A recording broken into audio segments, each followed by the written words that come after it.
Ok, il y a eu un switch aujourd'hui sur les réseaux sociaux et même quand on parle de présence en ligne.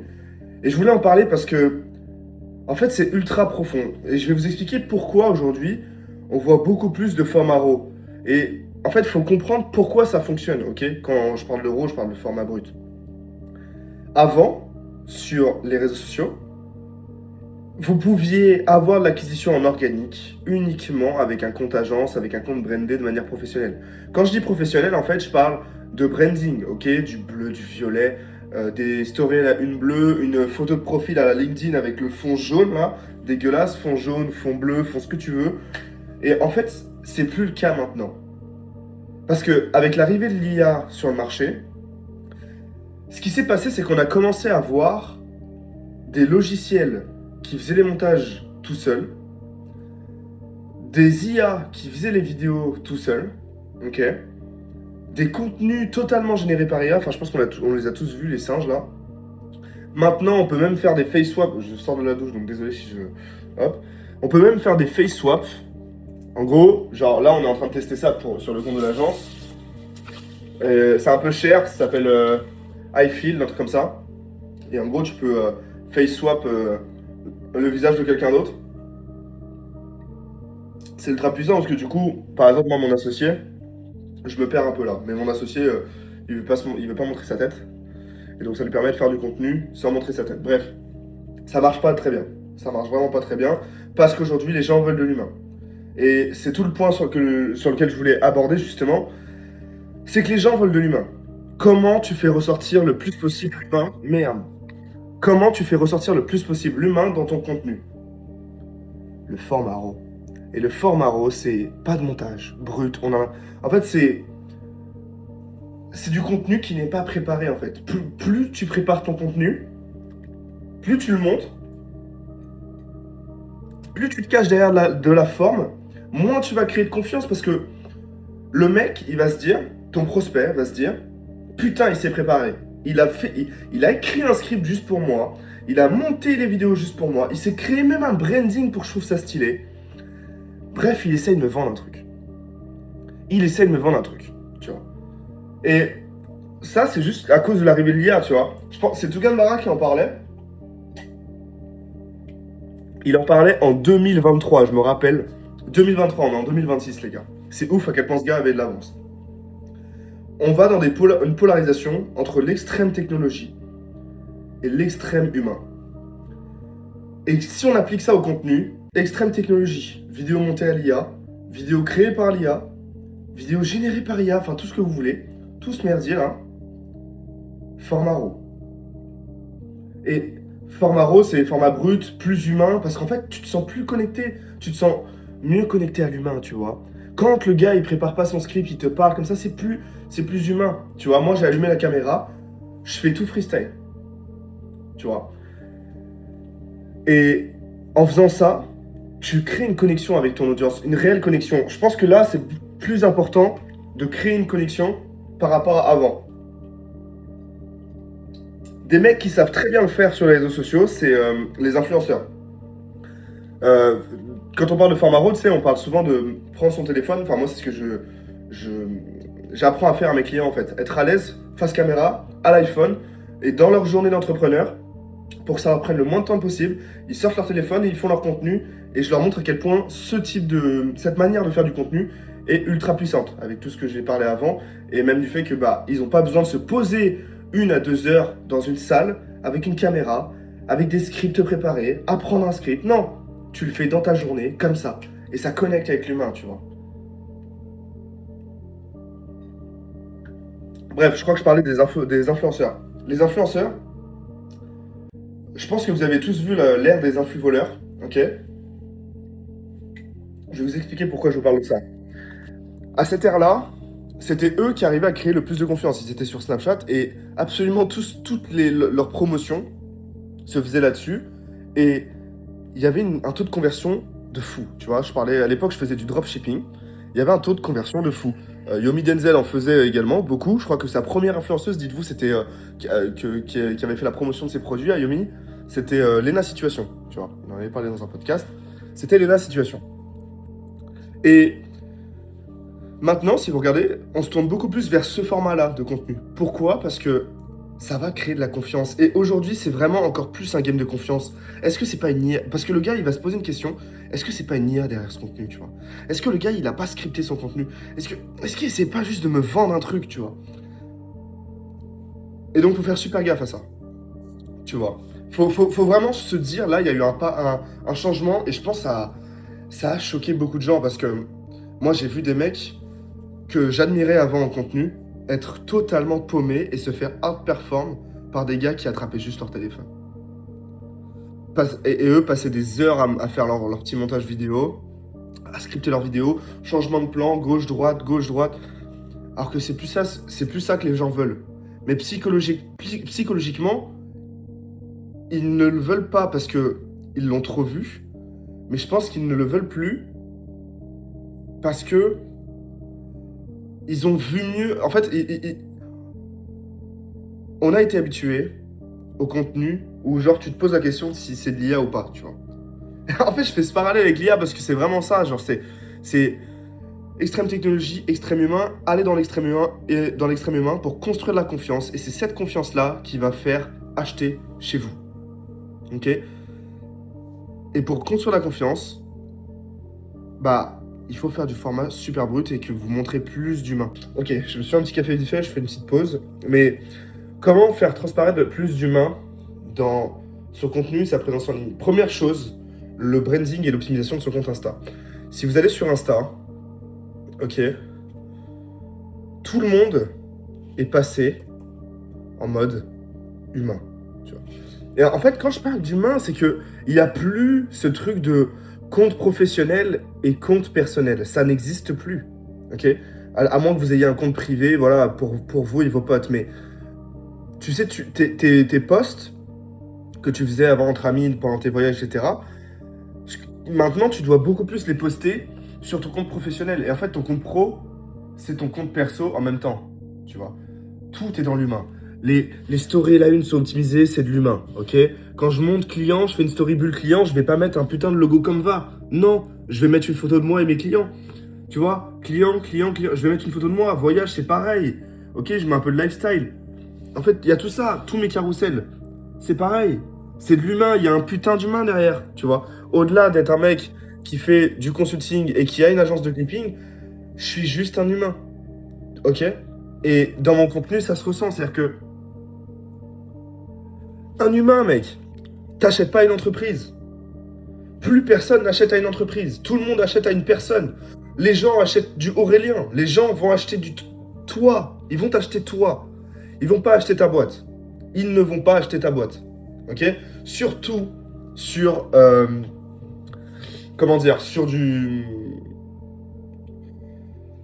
un business de consulting au départ, tu vois. Sur un business de coaching, consulting, c'est encore plus visible, tu vois. Moi, je le vois, il y a quelques mecs, genre, dans les SaaS, où la marque, elle devient plus forte que la personal brand. Mais moi, je vous le dis, c'est via la personal brand que vous scalez d'abord votre SaaS. Tu vois, je donne l'exemple d'un SaaS parce que j'ai bossé avec Tapit, moi, au début, genre, fin d'année 2024, début d'année 2025. Et on faisait du contenu sur la page Tapit. Si vous allez, vous tapez Tapit, genre T-A-A-P, tiré du bas, pardon, tiré du bas IT, vous allez voir que ma gueule, tu vois. 3 mois de contenu, je sais plus combien de leads on a amené, mais pas mal de leads. Genre, des centaines au départ, tu vois. C'est comme ça qu'on a eu nos premiers users, entre guillemets. Et en fait, Kylian, il s'est mis à faire du contenu en mode personal brand. Ok, il avait un LinkedIn, mais vraiment, je parle sur Insta et TikTok. En 3 jours. En 3 jours, il a amené plus de leads qu'on en a emmené via le compte Insta de Tapit en 3 mois. En 3 jours. Tout simplement parce que les gens étaient beaucoup plus engagés, avec beaucoup plus confiance. Ok, et ils s'attachaient à une personne. Donc même si toi aujourd'hui tu as une entreprise et tu te dis que tu dois développer l'Instagram de ton entreprise, tu as beaucoup plus à aller prendre en développant ton Insta et ta personal brand en fait. Et dans ta personal brand, tu dois vraiment aller chercher des formats qui vont faire de l'humain. Va pas me faire du podcast. Pourquoi aujourd'hui le format podcast vous ne le voyez plus. Avant, là, je crois que c'était, ouais, il y a 1 an et demi, 2 ans, on voyait que ça. On voyait que les formats podcast partout. Et il y avait énormément d'agences de personal brand qui proposaient de genre faire 6 heures de podcast pour avoir tout le contenu sur le mois, tu vois. Même 2-3 heures de podcast pour avoir énormément de contenu sur le mois, sauf que ça marche plus. Pourquoi? Déjà parce que les gens l'ont trop vu. Et en fait, le format podcast, c'est un format qui est trop préparé. Et donc du coup, ça fait directement un format brandé, format, t'as quelque chose à me vendre, putain. Je regarde un extrait de podcast, t'as quelque chose à me vendre. Ok? Donc faut pas abuser de ça, faut pas baser toute sa stratégie de contenu là-dessus. Je dis pas que c'est un mauvais format à utiliser maintenant, aujourd'hui, parce que ça amène quand même de la confiance et un certain standing, branding, mais tu peux plus te baser là-dessus. Donc c'est pour ça que ces agences de personal branding ont coulé d'ailleurs. On parle aussi beaucoup d'authenticité.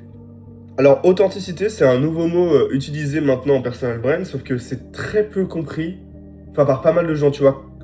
Faut comprendre profondément ce que ça veut dire. L'authenticité dans le contenu, c'est, comme je l'expliquais un peu avant, se montrer un peu plus soi, tu vois. Mettre un peu plus de perso, mettre un peu plus d'humain.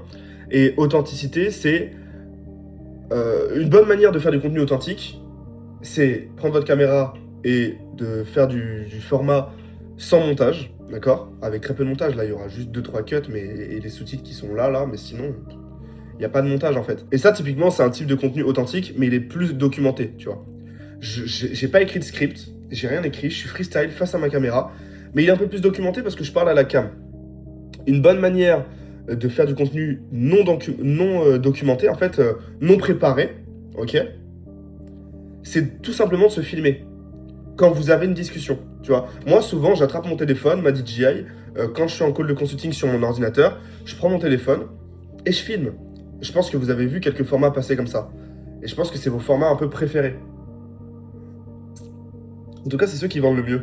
Parce qu'en fait, c'est juste la caméra qui capture un moment de ta vie. C'est pas toi qui t'es posé, qui a pris le temps de te poser à la caméra avec la bonne lumière, le bon truc, le bon micro, le micro, et qui s'est dit aujourd'hui je vais faire du contenu. Non, c'est la caméra qui capture des moments de ta vie en tant que entrepreneur, tu vois.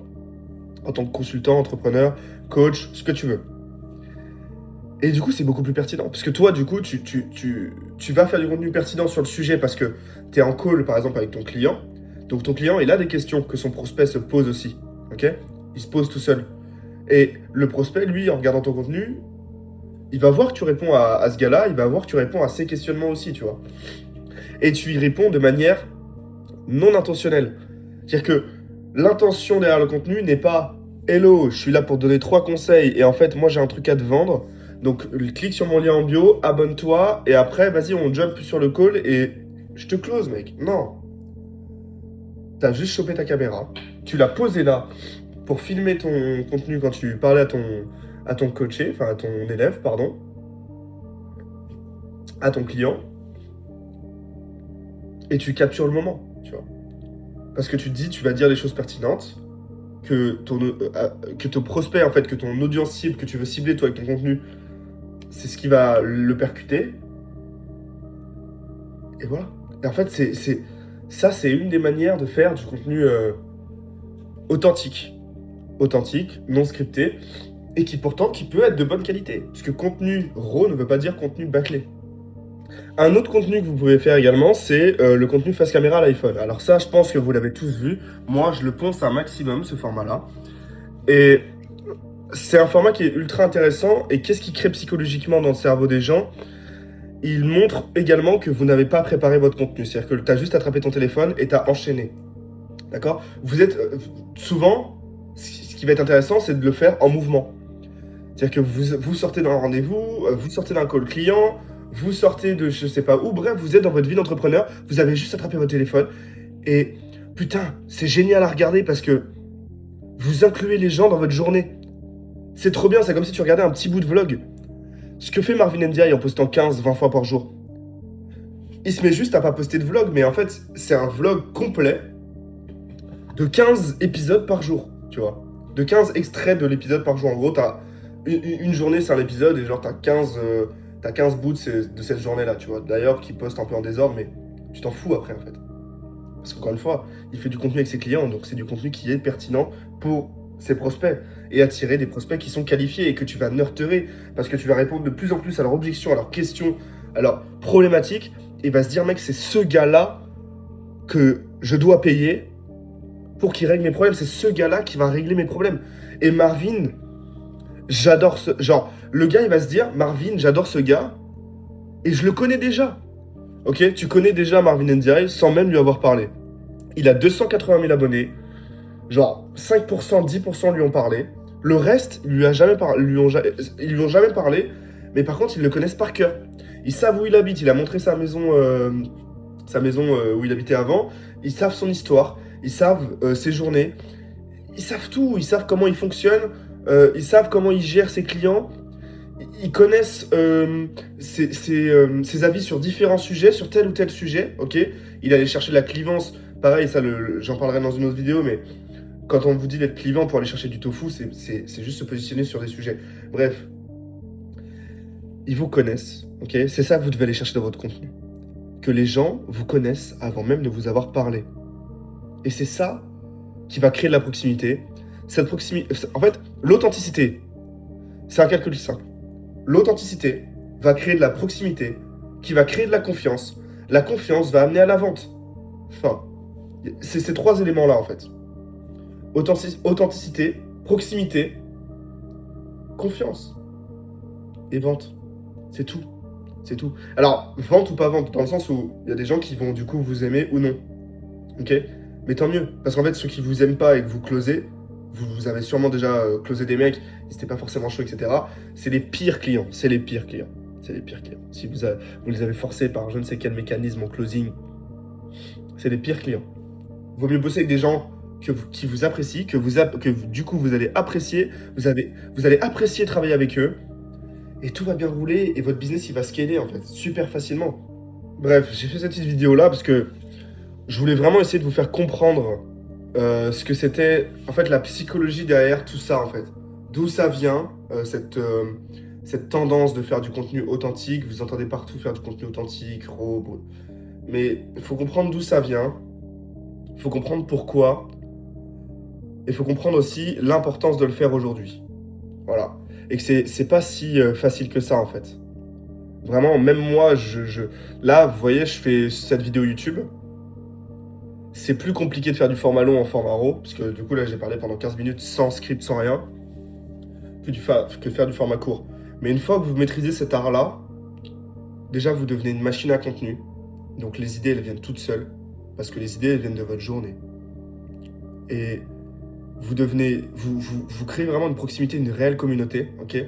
Moi je le ressens, tu vois, j'ai que 3700 abonnés, c'est des gens, il y a beaucoup de gens, enfin, ça interagit, quoi, tu vois. Je le remarque sur mon business, je ne fais plus d'acquisition en outbound, tu vois. Je ne fais même plus de prospection, tu vois.